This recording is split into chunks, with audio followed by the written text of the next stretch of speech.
Shalom bien-aimés, j'espère que vous allez bien. Moi, je vais bien par la grâce de Dieu.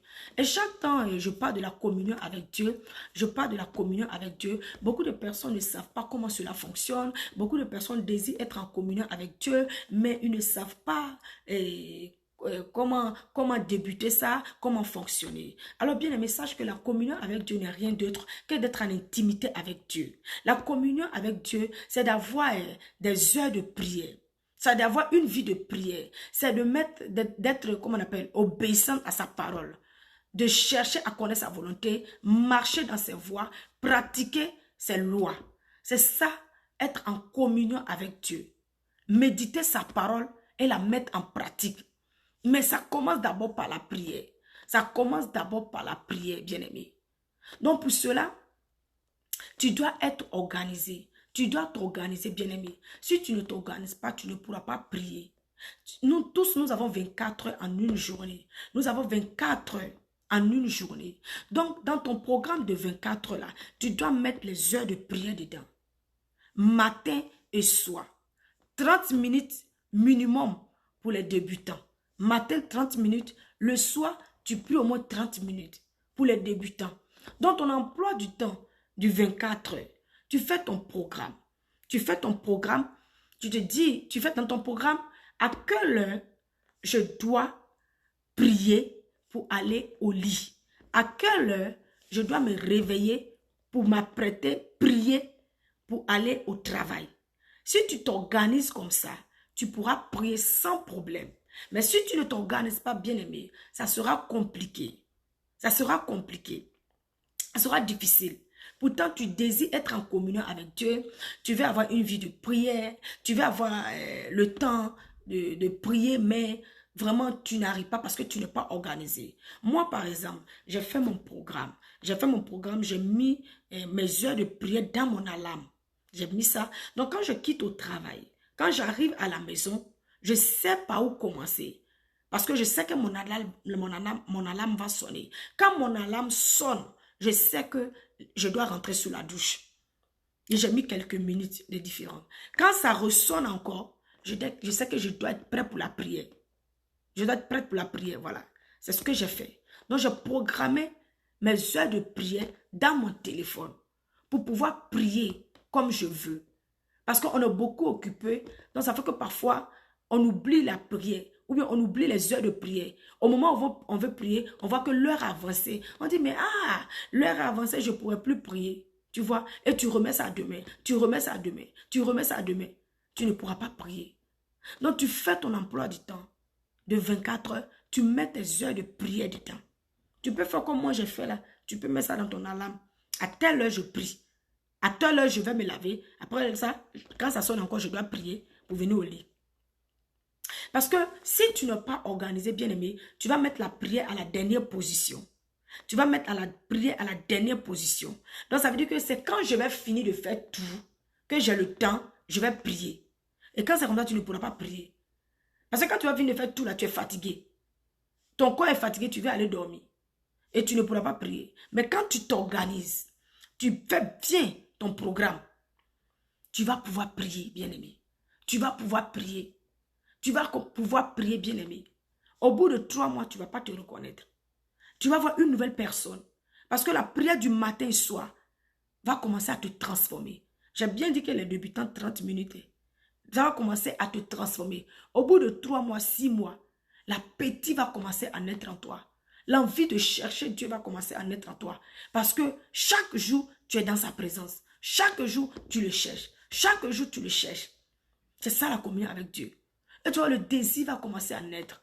De mettre la parole de Dieu en pratique, de faire sa volonté, de marcher dans ses voies. Le désir là, va commencer à naître en toi. C'est ça la communion avec Dieu.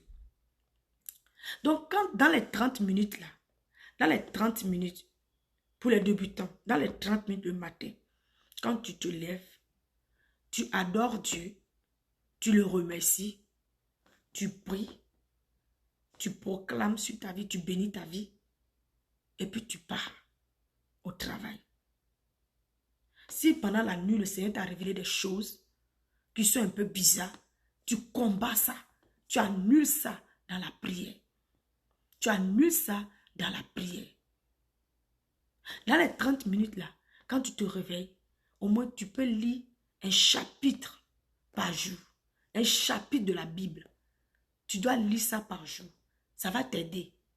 Parce que Dieu là, il n'est pas en dehors de sa parole. Dieu est dans sa parole. On ne trouve pas Dieu en dehors de sa parole. Donc si tu cherches Dieu, si tu veux être en communion avec Dieu, tu dois méditer la parole. Il est dans sa parole. C'est dans sa parole qu'il va te parler. Bien aimé, même si tu médites la Bible que tu ne comprends pas, ce n'est pas un problème. Toi, médite seulement. Face aux situations, face à des difficultés comme ça, ou face à un problème comme ça, le Saint-Esprit va ramener là ce que tu as lu là dans ton esprit pour te défendre.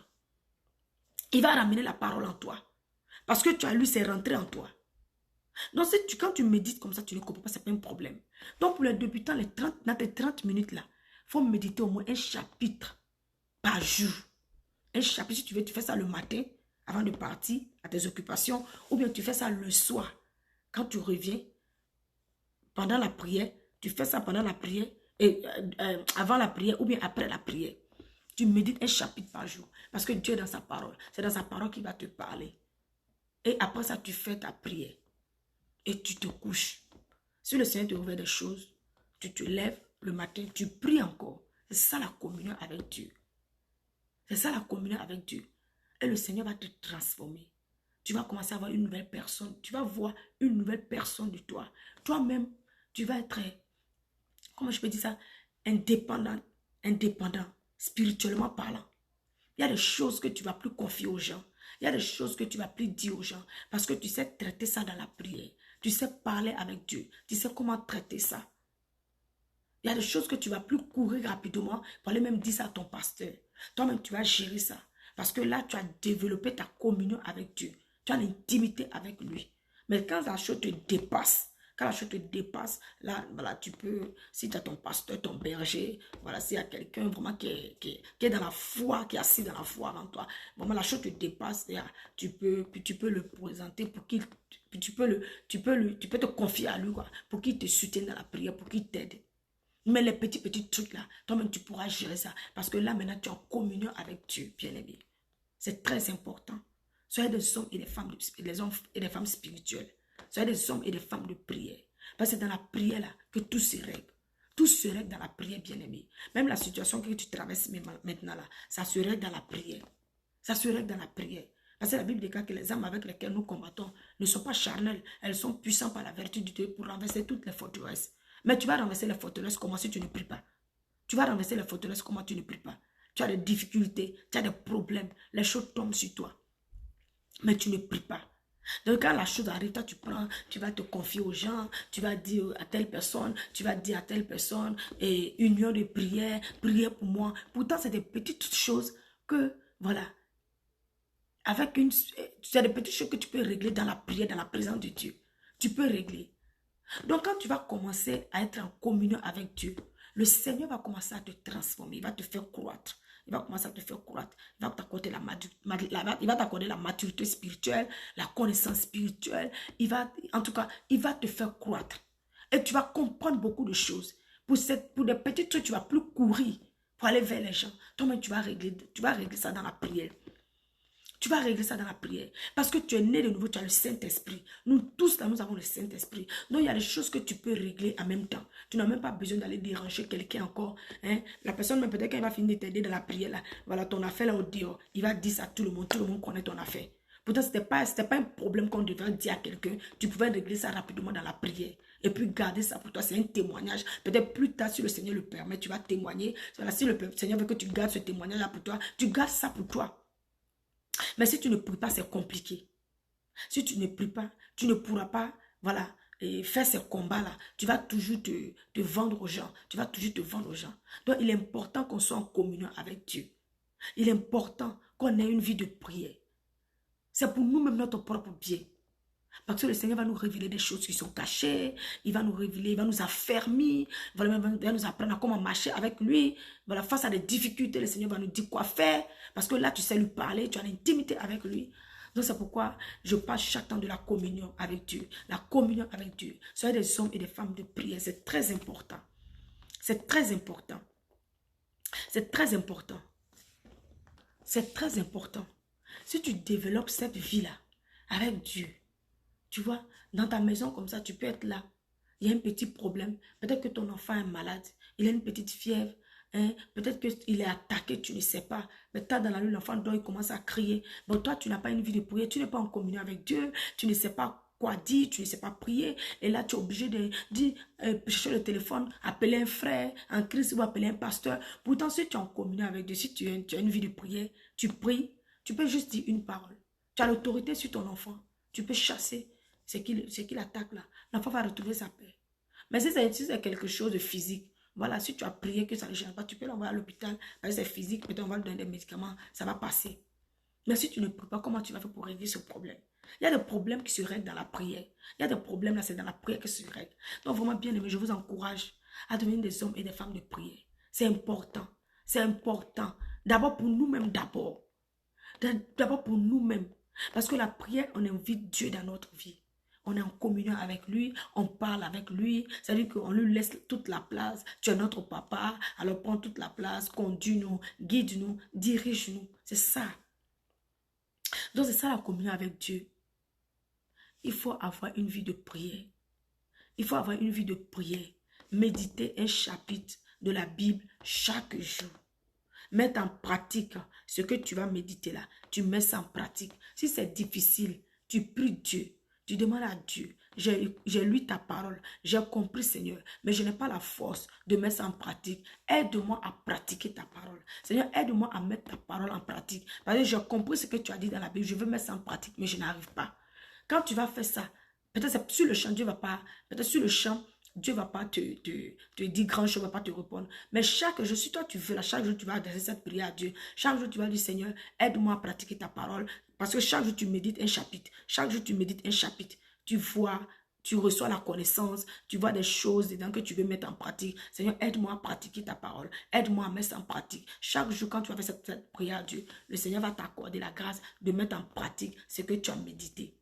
De mettre ça en pratique. Et face aux difficultés aussi, il va te ramener ça à l'esprit ou bien tu vas l'utiliser pour te défendre toi-même. Tu vois.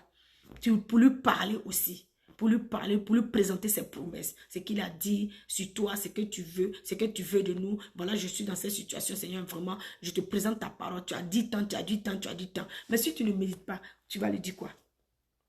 Si tu ne médites pas, tu vas lui dire quoi? Donc c'est pourquoi je dis, pour les débutants, arrange-toi de prier 30 minutes le matin, 30 minutes le soir. Lis un chapitre de la Bible par jour. Lis un chapitre de la Bible par jour. Même si tu ne comprends pas, toi médite seulement. Médite seulement. La parole va rentrer en toi petit à petit. Chaque jour, là, la parole va rentrer. Quand tu vas méditer, la parole va rentrer en toi. La parole va finir par te transformer. Donc c'est ça, être en communion avec Dieu. Si cette vidéo t'a fait du bien, n'hésite pas à partager, à commenter et à liker.